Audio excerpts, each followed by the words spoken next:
I'll introduce myself out loud. I'm Tim Chalberg. As my full-time work, I'm in Tacoma Public Schools in Tacoma, Washington, which looks like we got some local folks and know where that is. Describe it as south of Seattle, 30 minutes to 2.5 hours, depending on what time you're trying to get there. Some of you know what that means, and hopefully it made you laugh. But hopefully you're comfy and enjoying lunch right now. But also, I have done some consulting work with colleague, especially around trying to help, and we'll get to share some of the story in a bit with building up the AI and now starting to roll out adult learning and professional learning around it, which starts today in this webinar. So thanks so much for being here. You'll hear from me a little bit later, but for now, I'm going to turn it over to Dr. Min Soon, who's going to start to walk us through some of the new features and some of how Colleague came to be and explain some of our goals for today's webinar. Thank you so much, Tim. Again, to emphasize, this is recorded, so we'll get rolling, and we only scheduled about an hour. So I will get into this. And so colleague AI, and some of you probably already attended the soft launch event on May 15, 2024. And if so, today we'll mainly focus on updating some of the features. If you didn't attend the launch event or did not or had not watched the recording yet on YouTube channel, and feel free to just post your question in the chat or just raise your hand. We have a smaller group today, and we can make it a whole lot more conversational. So just let me know what you want me to repeat or say it one more time or dive into deeper. So colleague AI, very briefly, is a specialized assistant that we aim to empower K-12 educators to offer high quality and personalized learning for all students.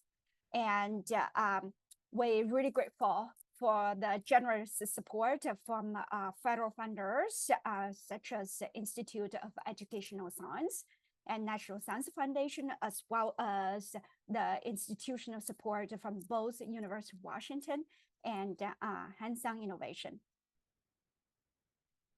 And very briefly, Tim already shared the agenda with you all, and just very briefly, we wanted to let you have an opportunity to introduce yourself. This will be one among many webinars we will offer to support.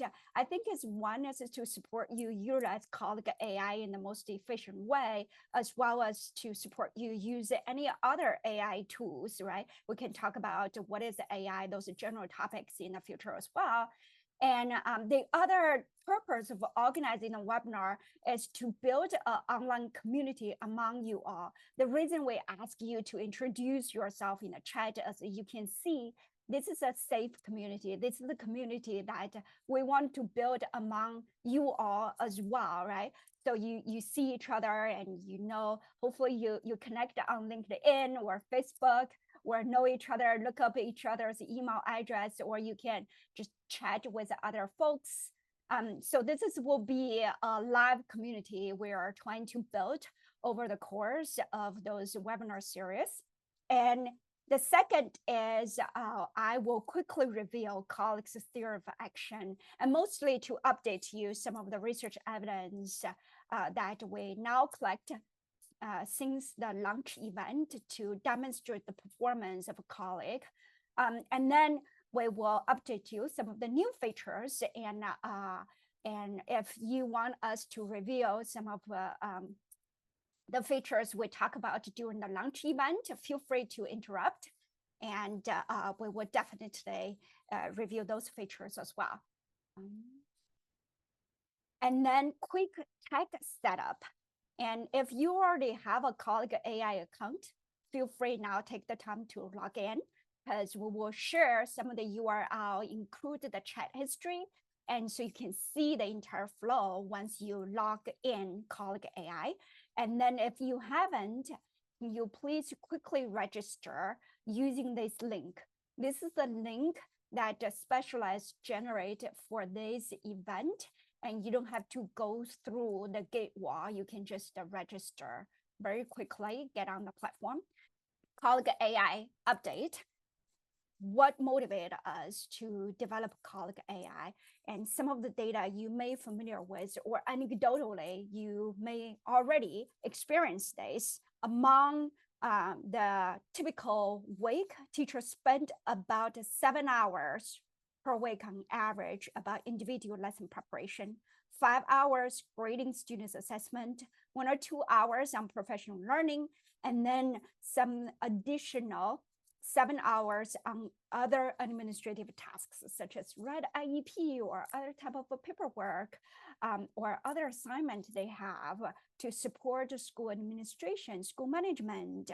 So if we total all those tasks that teacher take on either away from their students or behind the desk, this is total 21 hours per week, right? Almost half of their time per week they spend on tasks that not in front of students. While we did like 500 surveys and interview with educators nationwide, and they all tell us that the best way for us to teach students is actually build a relationship with the students.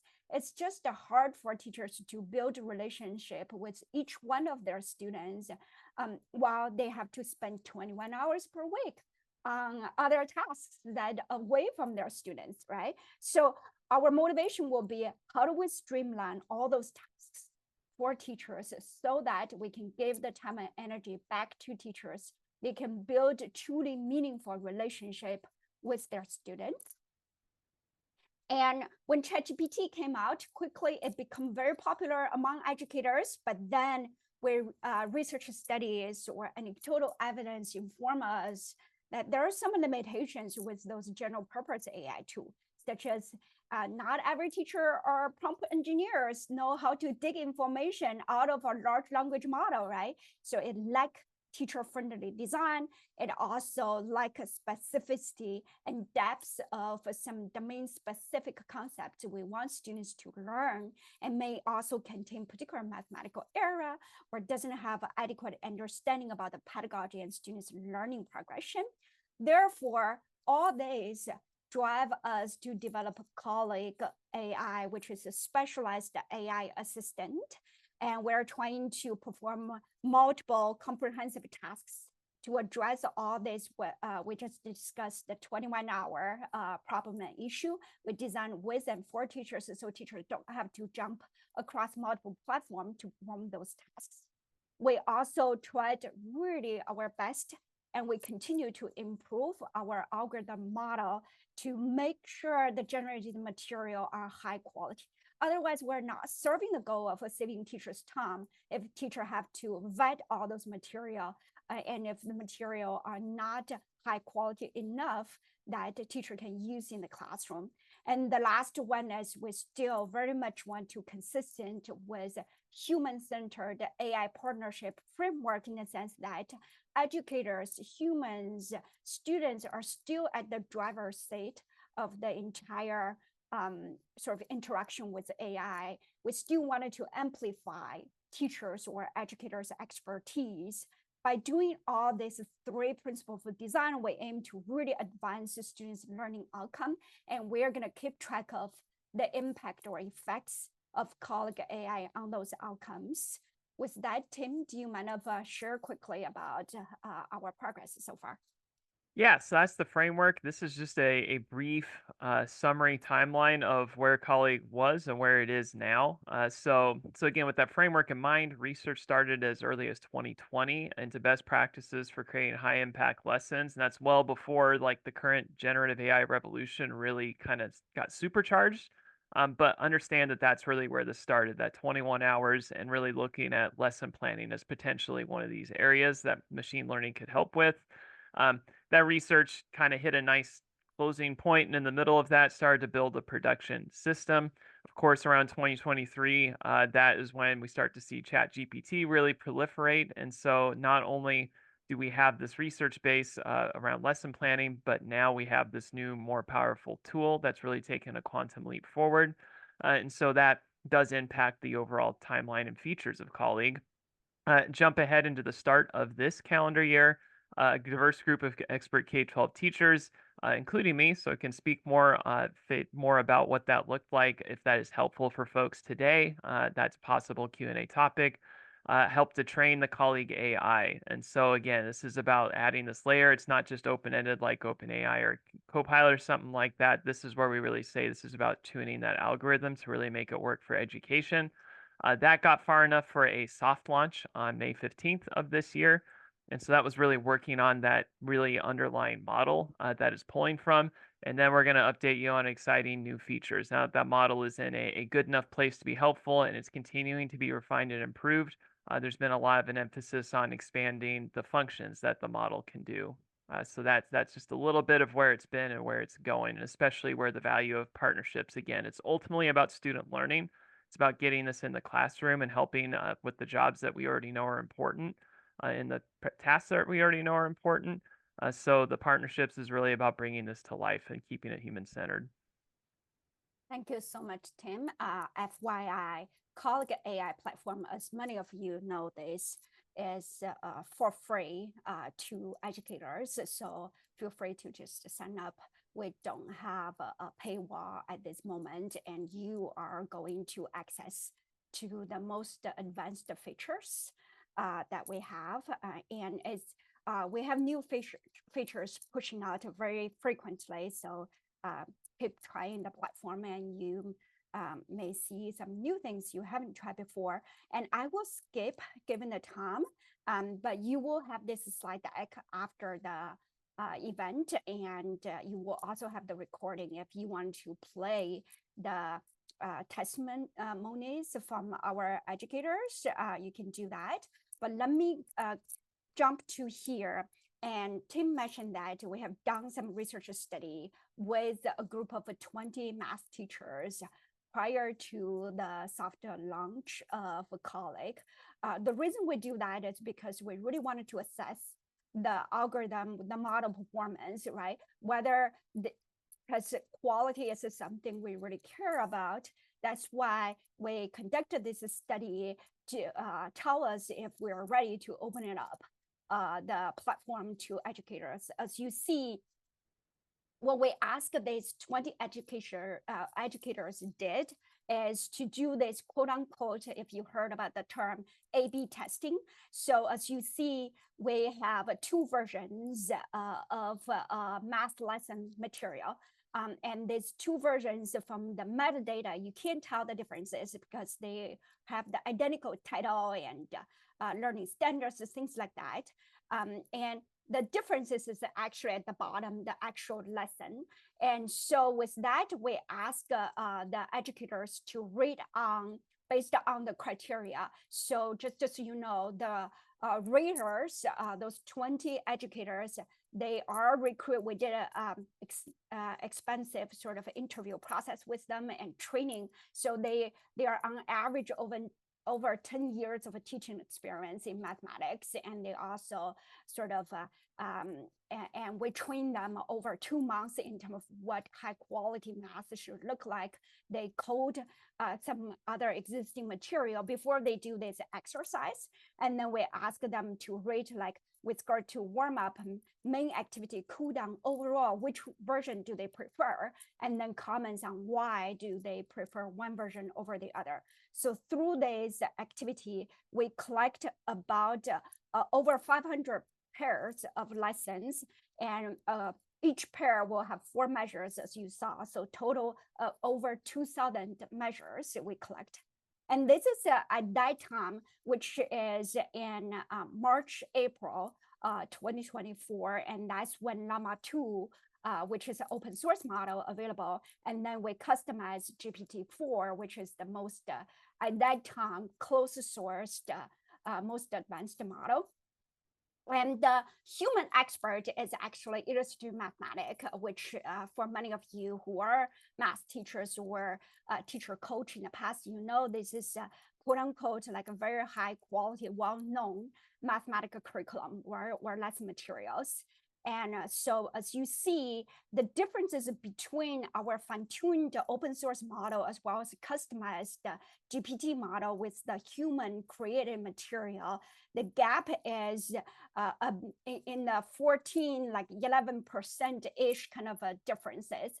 They are statistically significant, but when you look at the substance across all these measures, as this chart demonstrated, right, the green one as always represent human.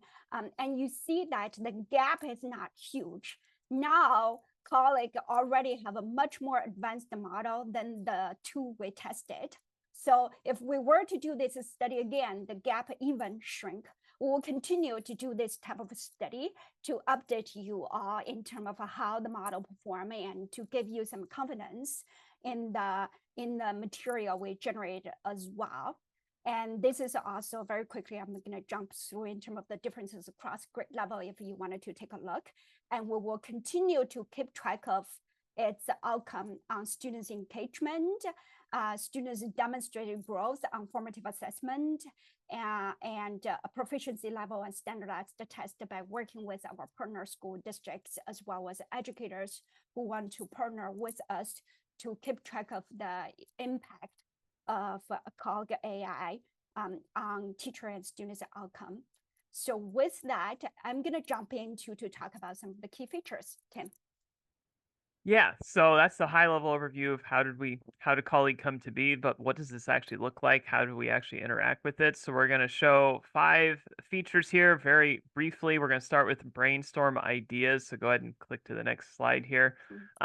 Brainstorm ideas, if you have any experience with say like Copilot or ChatGPT or anything like that, is probably the most similar looking. It basically functions as a chatbot. There are now 2 chatbots to talk with and brainstorm ideas. Claire was the first one. If you were here with the May 15th soft launch, that is who you interacted with. It's known, promotes research-based best practices, so it's not just spitting anything out. There is still that filter. It produces pretty much text-only responses. And one big bonus of it is she comes pre-programmed with a variety of prompts for some common tasks, which we'll talk about in a moment. But one of the newer features from the summer since May 15th is Charlie, which is over here in the purple box. And actually interacting with it, the style of questions and what we input as prompts doesn't really change. But what does change is Charlie has the ability to scrape the internet, create its own images, and generally just have a lot more robust information. It does slow it down. So Charlie sometimes takes a few minutes, deliberates, whereas Claire might be a little bit quicker on the responses, but again, has a lot of these more powerful features. Those features also tend to make it a little more accurate as far as math problem solving abilities. Anything else you want to add there, Min, as far as the difference between the 2 of them? Well said. I would just to offer context, Charlie is able to do this because Charlie is able to connect with external tools such as Google search or like math expression evaluation or validation to double check the mathematical problem, things like that. And if you are interested in doing other tasks when you start to utilize Charlie and say like, I would love Charlie to be able to connect with other tools that I use very often, please do let us know. I will show you very shortly in terms of where you can give us a feedback. And we will be able to connect Charlie with those external tools. So with that, I will hand the microphone back to you, Tim. Let me switch to the chat history here.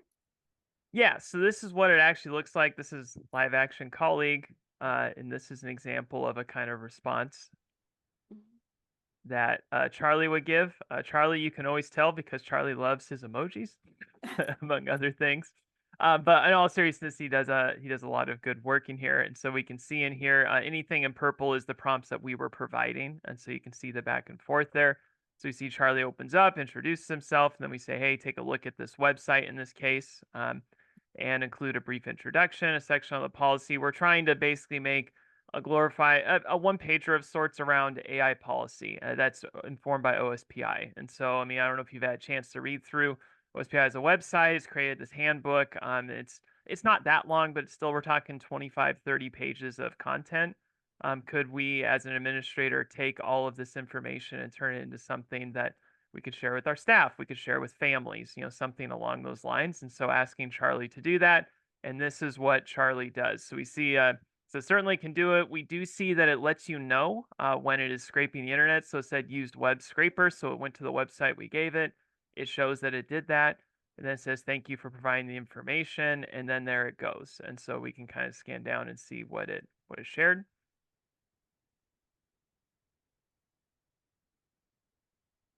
And then, so that was example one. Example two, this is very different. And so let's say we're a student that's looking, or not a student, a teacher that's looking to write an IEP. So this again is showing just its general AIs. It can do a lot of different pieces.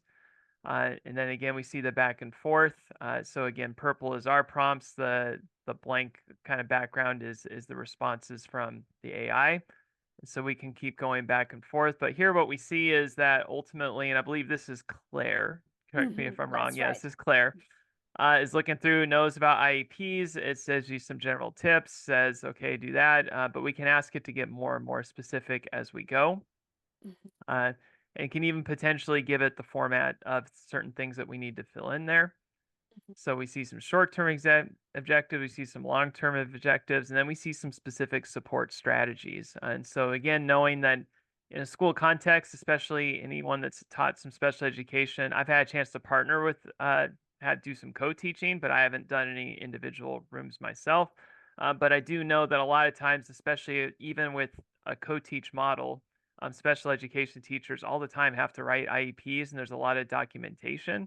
So not only do we see that Claire can help with that documentation and speed it up, Claire can also provide examples and suggestions, especially if especially to say math is not necessarily the strongest background I feel as a teacher, but at least here I can go here, maybe go next door to my partner teacher or go into my room. And now all of a sudden, now my colleagues, my real life colleagues, I can actually talk about my students and talk about my practice and talk about what I want to do instead of spending all that time just writing and documenting, which especially in IEP land is a really significant time constraint. Thank you. And just very briefly to share with you, now you can attach image here. You can take a screenshot to offer the chatbot, either Claire or Charlie, some context. And then you can switch between Charlie and Charlie and Claire here. You can access a history, and we're trying to promote like a probably new practice in the future, right? And you can share chat history with your friends, colleagues, as long as they log on colleague.ai platform, they will be able to see it. Just as Deborah posted to the chat, if you are on colleague, feel free to just click this link. You should be able to see the entire chat history as well. And you can, of course, search in the chat history to help you get your conversation organized. You can edit the title, do all sorts of things to get yourself like it's more meaningful and searchable for you. So with that, the generate lesson, and in the May demo event, and you already saw this functionality. The only difference is here. The other requirements, we add this box post the event because some of you mentioned that to make it more personalized, teachers can put some other requirements here, such as like, let me show you a slide. Mock-up example will be like embedded support for English language learners at each stage of the lesson. Or you can say like, make sure to include enough visual display in order to support a certain type of students' needs. Or like make sure for each of the tasks you generate for the class, generate one above grade level, generate one below grade level, and that sort of thing. So because if you don't specify additional requirement, it will generate the lesson cater to the learning standards you specify here. So that is the one functionality I want to highlight today.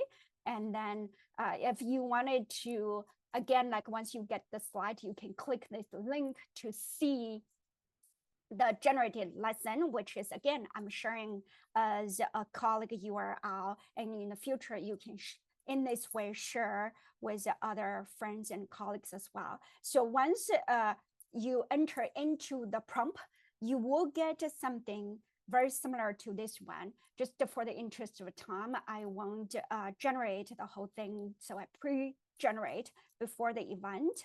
And as you see, it really trying to embed both the content as well as the pedagogy, like particularly help teacher to think through what question do they use in the classroom, because we know this is actually something teachers spend a lot of time to prepare in terms of like, how do I really ask a question in a way that promote my student deeper thinking? And I've got to mention that for the generated lesson here, and it support all 3 subject area along with the Common Core and Next Generation Science standards. But we are in the process to develop a specialized or multiple lesson template to cater to science and cater to ELA later on down the road. Science is going to be available very soon. In September or so, then ELA is going to take us a little bit longer time to develop a proper template that informed by research evidence of effective teaching should look like. When it generates, it would automatically deposit to my document.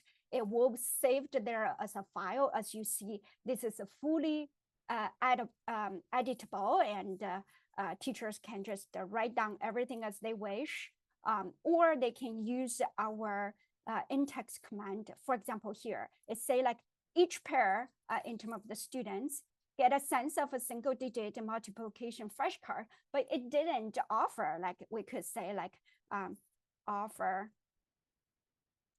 flashcards.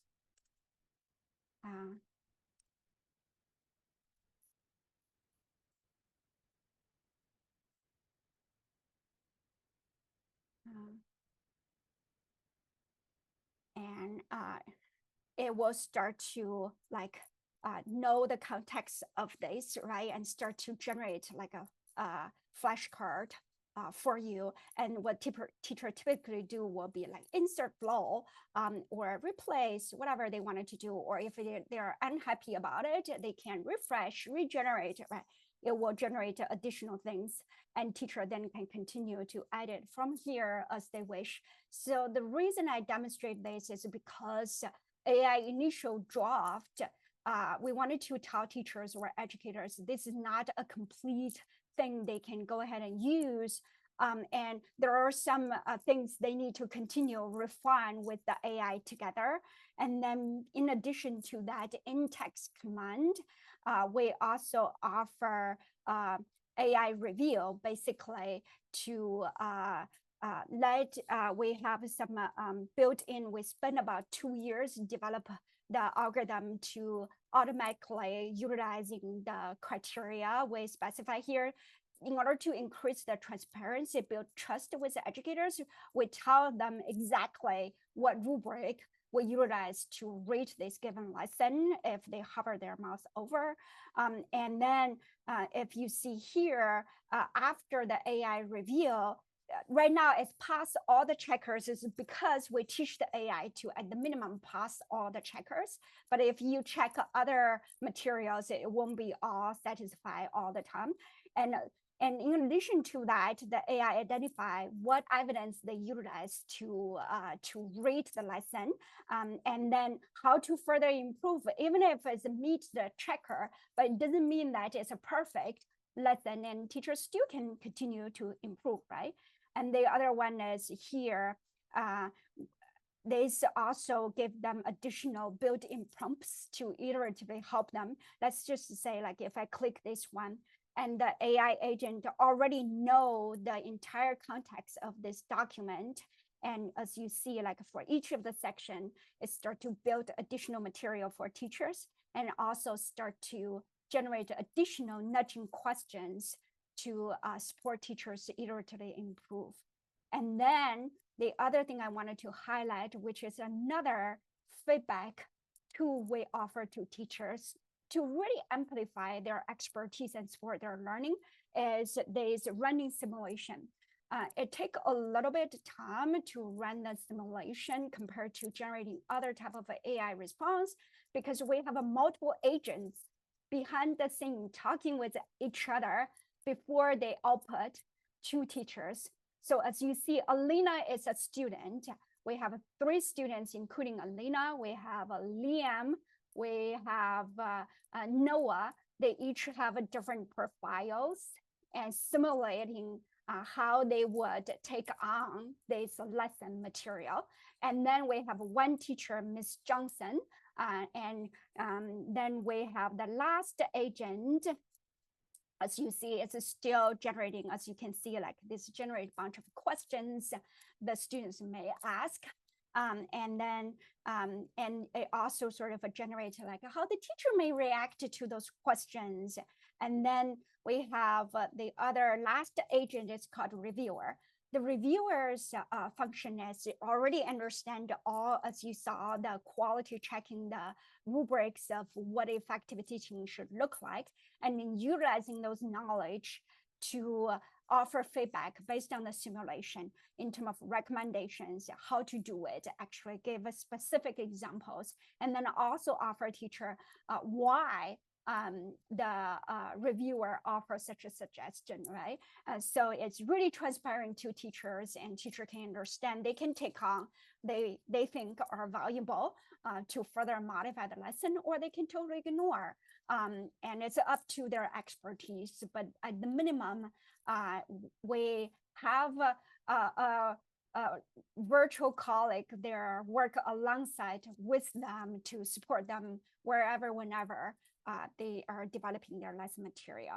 So with that, I'm going to pass it to Tim to talk about the fun lesson. Yeah.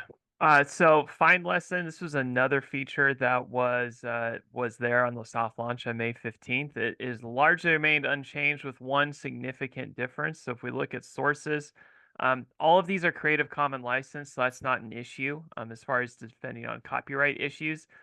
You might recall, if you've got an excellent memory, that there were 2 sources in there on May 15th. It was Better Lesson and Illustrative Mathematics. So we already talked about IM. Has been open source for a while. It's kind of a cohesive, it's not kind of, it is a cohesive curriculum. And so it's this nice place to start, the human expert. Better Lesson has a wider range of quality, and it's a little bit more one-off lessons, for lack of a better word. But that's one reason it's such a larger library. But if we want to look by source, but the third new source in here is OpenSciEd. So if you're not familiar with that, that is an open source science curriculum. It's largely inquiry driven as far as a model. And so again, as Ms. mentioned a couple times, there's this expansion of science support inside of Colleague that is coming. So one of the concrete pieces right now is OpenSciEd is now searchable within the Find Lessons, and then more specific pedagogy for science is coming shortly. If we go into the Find Lesson feature, again, we can pick anything. Here's a compare story problems. When we hit copy and edit, it goes into our documents. You can actually see on the left that we change from in the Find Lessons to the My Documents. And then now at this point, it is acting just like the lesson that we just generated. So we have that full functionality. With the chatbot, we can go into our AI assistant. We can go into quality measures. So as far as a bigger question on why wouldn't I just pull this straight from illustrative math, this is a big plus in here. This is now an interactive document that we can play with and work with. And here right now, we can see that it's running the quality measures live. And the reason it's taking a little bit longer, again, if you have an amazing memory from May 15th, you remember this looking instantaneous, and it's not so instantaneous now. It's because it's actually generating a lot of that depth that we just saw with the creating lessons. We're starting to see these little purple carrots, and so those are new. And so that carrot shows, again, it not only now is not just doing a check, it's now saying some suggestions for improvements, particularly for those that it flagged as no or low or anything like that. So that is now built in. As far as the advantage of that, again, going back to a lot of making AI work well is these really skilled prompts. And so Colleague is starting to take that lift on. So especially thinking about time and thinking about maybe some common tasks. If we already look and go like, oh, I really do want to work on group work, instead of having to prompt it, it's already given a few suggestions that we could potentially integrate. The other nice thing I'll just highlight again, as Min showed with the create lesson feature, the nice thing is highlighting or inserting, it's not necessarily regenerating the entire lesson every time. So if there are those parts that we already like, we can already keep them untouched. And there are those parts that we want to edit, we can either add it in or replace. So again, it's a little bit more intuitive, and it's nice that we aren't just blowing the whole thing apart over and over and over. Thank you. And then things we already hear in my document, I can show you quick other features in my document and things that further developed things the last time when you saw the platform. And so one thing is, of course, this is the old feature. You can always upload the document either in Microsoft or a PDF here, right? And see like, it's the one we wanted to upload over here. You can do so. And then once you upload over here, this is for teachers who already have like some seasoned teachers or teachers who accumulate many materials themselves. They want to refresh, right? And update their material. In that case, they can upload over here and start to utilize all the all the AI functionality as we just demonstrated and further improve from there. We also have teachers who may have open education resources, and I want just to cheat a little bit. For example, this is the open education resources material, which is in the PDF, and this is a long document. That's why it takes a little bit of time to load it. It's 23 pages, like open SciEd material, right, in a PDF. And now teachers can utilize our sort of a screenshot tool to grab a section of that and then start to offer context to the chatbot and then have a conversation with that section of the lesson material teacher want to. The only thing I wanted to emphasize there here will be whatever teacher uploaded here, make sure they have the permission to use it from a copyright perspective, right? If their own material, of course, this is my document is their folder and it's belong to them. Whatever they create via colleague, we don't own any sort of IP. They own the IP. They can continue to utilize those materials. It's only if teachers utilize a copy readable curriculum and they may check in with the publisher to see the degree to which they are allowed to upload here, particularly if teacher want to upload the entire chapter or teachers want to upload a large chunk of text, then we would recommend the teachers to double check the publisher's policy and see if they are allowed to do this. So that's one note I wanted to make from there. Okay, so the web browser extension is another feature that you didn't see in May.